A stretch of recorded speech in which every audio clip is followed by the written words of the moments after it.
Good morning. Class 6 विषय सामाजिक अध्ययन। इसमें हमने अध्याय 20 था, उसमें हमने पृथ्वी के परिमंडलों के बारे में अध्ययन किया था। पृथ्वी के परिमंडलों को हमने अलग अलग भागों में बांट दिया। जलमंडल, वायुमंडल, स्थलमंडल, जैवमंडल। पृथ्वी के जो परिमंडल थे उनको ऊंचाई और तापमान के आधार पर, अवस्थाओं के आधार पर अलग अलग कर दिया। तो जलमंडल में हमने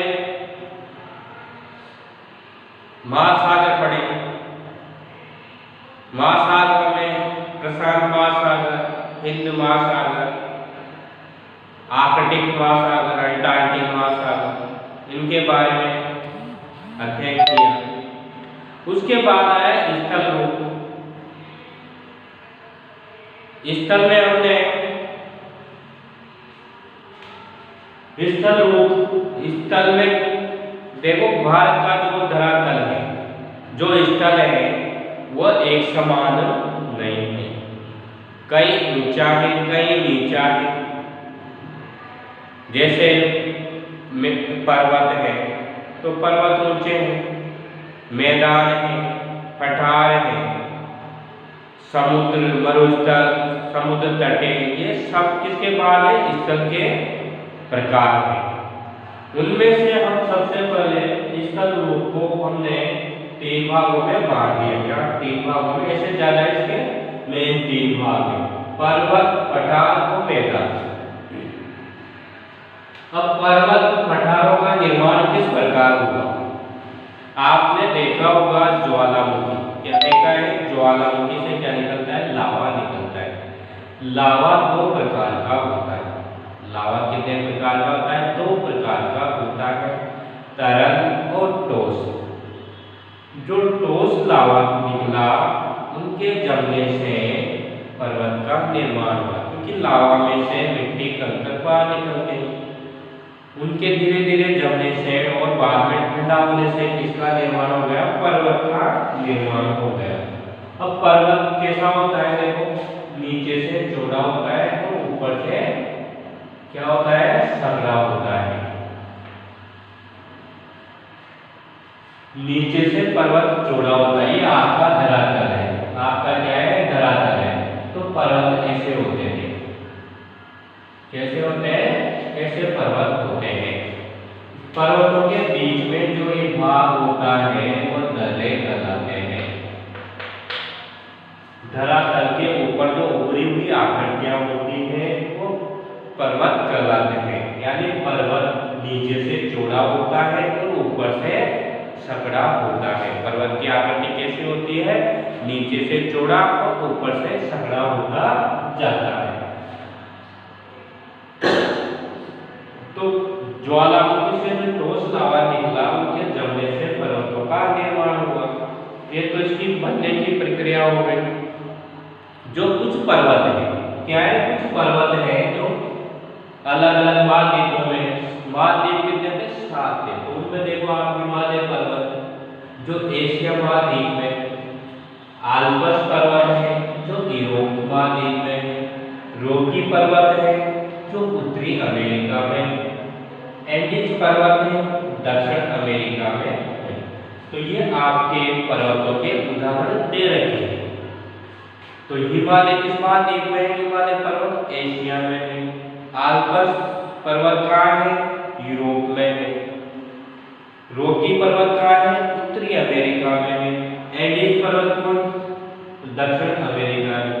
तो सबसे ऊंचा वाला इनमें से स्थान है माउंट एवरेस्ट, जो किसका भाग है? हिमालय का है। सबसे लंबा पर्वत कौन सा है? एंडीज पर्वत है। ये तो ऊंचाई में हिमालय, ये लंबाई में एंडीज पर्वत जो दक्षिण में।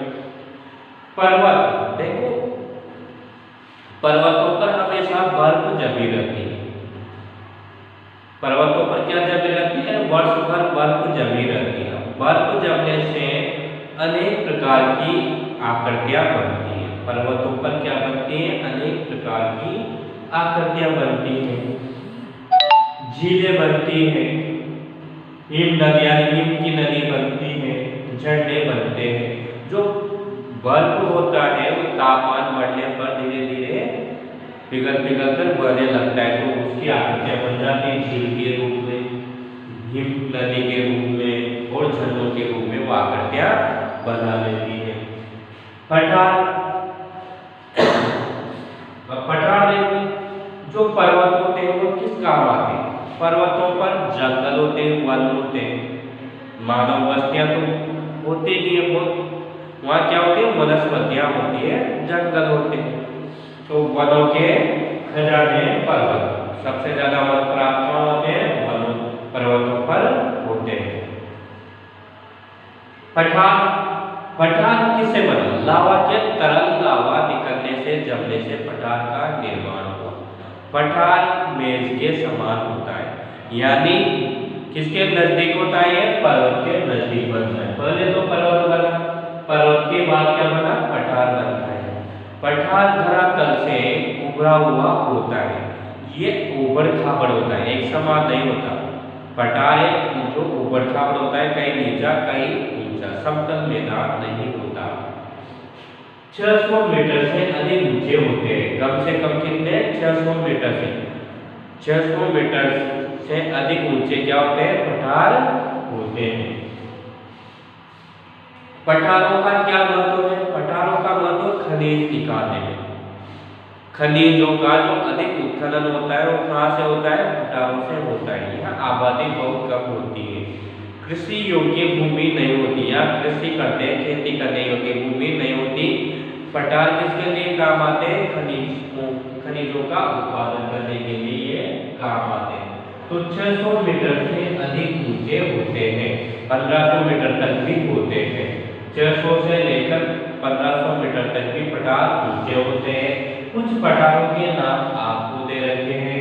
तिब्बत का पठार, तिब्बत का पठार है तिब्बत में, जो विश्व का सबसे ऊंचा पठार है। संसार का या विश्व का जो सबसे बड़ा पठार है वह है तिब्बत का पठार, इसलिए इसको विश्व की छत कहा जाता है, दुनिया की छत कहा जाता है। विश्व का सबसे ऊंचा पठार कौन सा है? तिब्बत का पठार, इसलिए इसको क्या कहा जाता है? विश्व की छत कहा जाता है। विश्व की छत किस पठार को कहा जाता है? तो तिब्बत के पठार को कहा जाता है। दक्कन का पठार है जो भारत में है, दक्कन का पठार है जो कहाँ है? भारत में है। ड्रैगन्सबर्ग पठार है, ड्रैगन्सबर्ग पठार कहाँ है? अफ्रीका में है। पारादा पठार कहाँ है? दक्षिण अमेरिका में है। साइबेरियन पठार कहाँ है? एशिया महाद्वीप में है। कोलोरेडो पठार, लेब्राडोर पठार जो उत्तरी अमेरिका में। तो ये पठार है। आपके क्वेश्चन बनता है विश्व का सबसे बड़ा पठार कौन सा है? तो तिब्बत का पठार। इस पठार को दुनिया की छत कहा जाता है, तो तिब्बत के पठार को। दक्कन का पठार कहाँ है? भारत में है। ड्रैगन्सबर्ग का पठार कहाँ है? अफ्रीका में है। परादा पठार कहाँ है? दक्षिण अमेरिका में है। साइबेरियन पठार कहाँ है? एशिया में है। कोलोरेडो पठार कहाँ है? उत्तरी अमेरिका में। लेब्राडोर पठार कहाँ है? उत्तरी अमेरिका में। तो ये आपके पठार है। अब आता है मैदान। मैदान समुद्र तल से, भाई सबसे नीचे गहराई कहाँ होती है? समुद्र होता है। समुद्र से हम ऊंचाई नापते हैं, तो समुद्र तल से 450 मीटर ऊंचे होते हैं। जो मैदान है वह समुद्र से 450 मीटर ऊंचे होते हैं। पठारों की भूमि समतल होती है, मैदानों की भूमि क्या होती है? समतल होती है, ऊबड़ खाबड़ नहीं होती, इसका ढाल कम होता है। अधिकांश नदियां मैदानों से निकलती हैं। मैदानों में सबसे ज्यादा आबादी निवास करती है, यानी मानव रहते हैं। सबसे अधिक सड़कें बनी हुई है, रेल की पटरियां बिछी हुई है, सबसे ज्यादा अनाजों का उत्पादन होता है, इसलिए यहाँ मानव बस्तियां अधिक रहती है। अब मैदानों का निर्माण किससे हुआ था? इस प्रकार हुआ। मैदानों का निर्माण किस प्रकार हुआ? मैदानों का निर्माण क्या है? पर्वतों से, पठारों से क्या निकलती है? नदियां निकलती है। अब नदियां निकलती है तो अपने साथ क्या लाती है? पत्थर, कंकर, मिट्टियां लाती है। इनके जमने से मैदानों का निर्माण हुआ। अब मैदानों के निर्माण नदियों के द्वारा क्या है? उपजाऊ मिट्टी लाई जाती है। तो यहाँ की जो भूमि होती है इस धरातल की, जो उपजाऊ भूमि होती है। अब देखो नदियों के द्वारा अधिकांश जो मैदान है वो नदियों के नाम से ही जाने जाते हैं, जैसे गंगा का मैदान, ब्रह्मपुत्र का मैदान, सिंधु नदी का मैदान। तो ये ब्रह्मपुत्र का मैदान हो गया। इधर कृष्णा, कावेरी, नर्मदा नदियों के तट पर जो मैदान है। ऐसे विश्व में वहाँ की जो नदियाँ हैं, जैसे चीन की आम्बो का मैदान, नील नदी का मैदान, अमेजन नदी का मैदान, तो ये मैदान इनके नाम पर ही रखे गए। मैदान किसके भंडार है? अन्न के भंडार है। इन सब में से सबसे ज्यादा अधिक जनसंख्या निवास कहाँ करती है? मैदान में करती है। इसी प्रकार मरुस्थल होते हैं। मरुस्थल की भूमि कैसी होती है? अनुपजा होती है। वहाँ पानी की कमी होती है, वनस्पतियाँ कम होती है, मानव बस्तियाँ कम है। मरुस्थल देखते हैं अपन तो विश्व का सबसे बड़ा जो मरुस्थल है वो सहारा है। मरुस्थल दो प्रकार के हो सकते हैं, ठंडा और गर्म। मरुस्थल ठंडा भी होता है और गर्म भी होता है। विश्व का जो सबसे बड़ा मरुस्थल है वो है सहारा। अपने जो भारत में है वो थार का मरुस्थल कहलाता है, गोपी का मरुस्थल है, बहुत सारे अनेक प्रकार के मरुस्थल हैं। अब इसके बाद आता है अपने पास स्थल मंडल। स्थल पढ़ लिया हमने, पर्वत पढ़ लिए, पठार पढ़ लिए, मैदान पढ़ लिए। अब चौथे नंबर का क्या आता है? जैवमंडल, यानी जल, वायु और स्थल, इन तीनों को मिलाकर किसका निर्माण हुआ? जैवमंडल का निर्माण हुआ। अब जैवमंडल जिस पर जीव पाया जाता है, जिस पर क्या पाया जाता है? जीव पाया जाता है, इसलिए इसका नाम क्या रखा गया? जैवमंडल रखा गया। अब जीव सूक्ष्म से लेकर विशाल तक होते हैं। जो कुछ ऐसे जीव होते हैं जो आंखों से दिखाई नहीं देते, कुछ ऐसे होते हैं जो विशाल होते हैं। पृथ्वी पर जहां जीव पाया जाता है उसे जैवमंडल कहते हैं। अब जीव जल में भी पाया जाता है, स्थल पर भी पाया जाता है और वायु में भी पाया जाता है। पृथ्वी के धरातल पर जैवमंडल एक सूक्ष्म पेटी के रूप में फैला है। यहाँ पर स्थल मंडल, जलमंडल, वायुमंडल परस्पर मिलते हैं। पृथ्वी पर देखो आप धरातल पर वायुमंडल भी मिलती है, जल भी मिलता है और स्थल भी मिलता है, तीनों ही मिलते हैं। यहाँ पर जीवन के लिए अनुकूल दशाएं हैं, न तो गर्मी ज्यादा न सर्दी। ऐसे स्थानों पर जीव अधिक पाए जाते हैं, इसलिए यहाँ पर सभी प्रकार के प्राणी, जीव जंतु, वनस्पतियाँ आदि पाए जाते हैं। 1 लाख जंतुओं और लगभग 3 लाख आदि की प्रजातियाँ पाई जाती हैं। अलग अलग प्रकार की, अलग अलग किस्म के वनस्पतियाँ, जीव जंतु पाए जाते हैं। कहीं कम पाए जाते हैं, कहीं अधिक पाए जाते हैं, कहीं पाए नहीं जाते, तो इनमें विविधता होती है। पृथ्वी की सतह के कुछ ऊपर कुछ नीचे स्थित है। जैवमंडल कुछ ऊपर है, कुछ नीचे है। जीवन मंडल में जीवों का आकार सूक्ष्म जीवाणु से लेकर विशाल हाथी, बिलवैल तक है। छोटा सा जीव जिसको दिखाई नहीं देते हैं आंखों से हमें, और एक हाथी है जिसको हम दूर से देख सकते हैं। सभी प्रकार के जीव प्राणी पृथ्वी पर पाए जाते हैं। जैवमंडल के सभी जीवधारों को 2 भागों में बांटा गया है। जीवधारों को कितने भागों में बांटा गया है? 2 भागों में, प्राणी जगत और वनस्पति जगत। प्राणियों में और वनस्पतियों में 2 भागों में जीवों को बांट दिया। प्राणी जगत और वनस्पति जगत सभी प्रजातियां परस्पर आश्रित है, एक दूसरे पर क्या है, निर्भर है। प्राणी वनस्पतियों पर निर्भर है और वनस्पतियां प्राणियों पर निर्भर है। पेड़ पौधे दूसरे जीवों को भोजन प्रदान करते हैं। जो पेड़ पौधे हैं किसको क्या करते हैं, दूसरे जीवों को भोजन प्रदान करते हैं। इस प्रकार जैवमंडल पृथ्वी के लिए बहुत आवश्यक है, क्योंकि ये पृथ्वी पर जीवन का पोषण करता है। पृथ्वी के तीनों परिमंडल परस्पर एक दूसरे को प्रभावित करते हैं।